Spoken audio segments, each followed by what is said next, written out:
గతంలో తాను వార్డులో చేసిన అభివృద్ధి చూసి ఓటు వేయాలని 12వ వార్డు కౌన్సిలర్ అభ్యర్థిగా నామినేషన్ వేసిన రామతీర్థపు కృష్ణవేణి హరీష్ అన్నారు. శుక్రవారం వార్డు నుండి ఎడ్లబండి ర్యాలీగా నామినేషన్ కార్యాలయానికి చేరుకుని వేములవాడ 12వ వార్డు కౌన్సిలర్ అభ్యర్థిగా రామతీర్థపు కృష్ణవేణి హరీష్ అధికారికంగా నామినేషన్ వేశారు.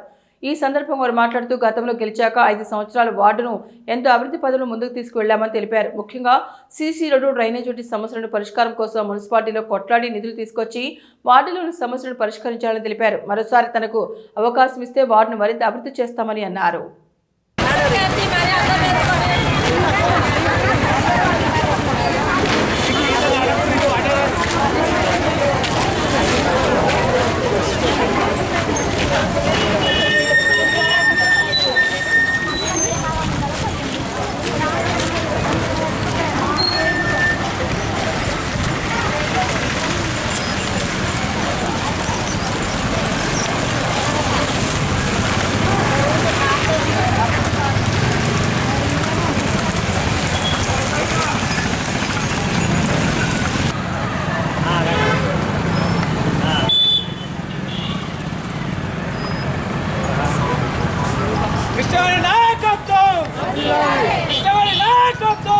Tinggal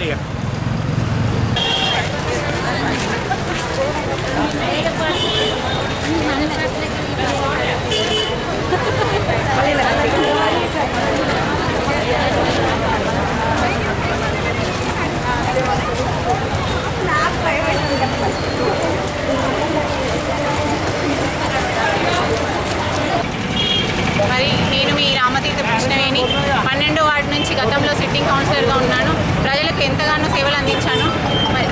ప్రజల సమస్యలపైన మున్సిపల్లో కానీ పోరాటం చేసి ప్రజలకు నిధులు ఇప్పించడం కానీ 1.25 crores కొరట్ల బస్టాండ్ ఏరియా అనేది ఎక్స్టెండ్ చేసాము, డెవలప్మెంట్ చేస్తున్నాము. మరి ప్రజలందరూ నా సేవలని దృష్టిలో ఉంచుకొని నన్ను అధిక మెజారిటీతో గెలిపించగలరని కోరుకుంటున్నాను. మరి మీ ఇంటి ఆడబిడ్డగా చదువుకున్నాను. నేను ఎంబీఏ హెచ్ఆర్ ఎగ్జిక్యూటివ్గా చేశాను. మరి మీరందరూ నా సేవలు గుర్తించి నన్ను మళ్ళీ అధిక మెజారిటీతో గెలిపించాలని కోరుకుంటున్నాను. ముందుగా అందరికీ నమస్కారం.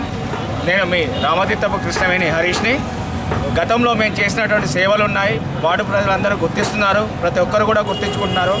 మేము చేసిన సేవలు కరోనా టైం నుంచి పట్టణ ప్రగతి ప్రోగ్రాం మొదలుకొని టీఏపైడి ఫండ్ వరకు కూడా మా సొంత నిధులతోని, మా ఇంట్లో ఉన్నటువంటి సొంత నిధులతో నేను రోడ్డుని అభివృద్ధి చేశాను. బిల్లుల కోసం కష్టపడ్డాను, అన్నీ చేశాను.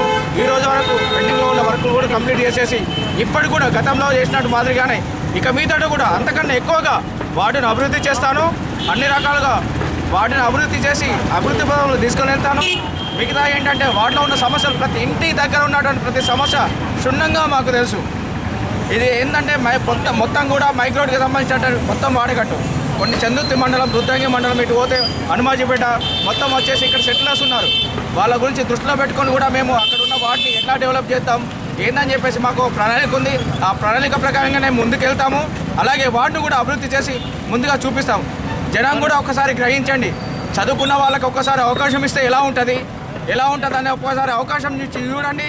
మేము అభివృద్ధి అంటే మేము చూపిస్తాం, గుర్తుంచుకోండి.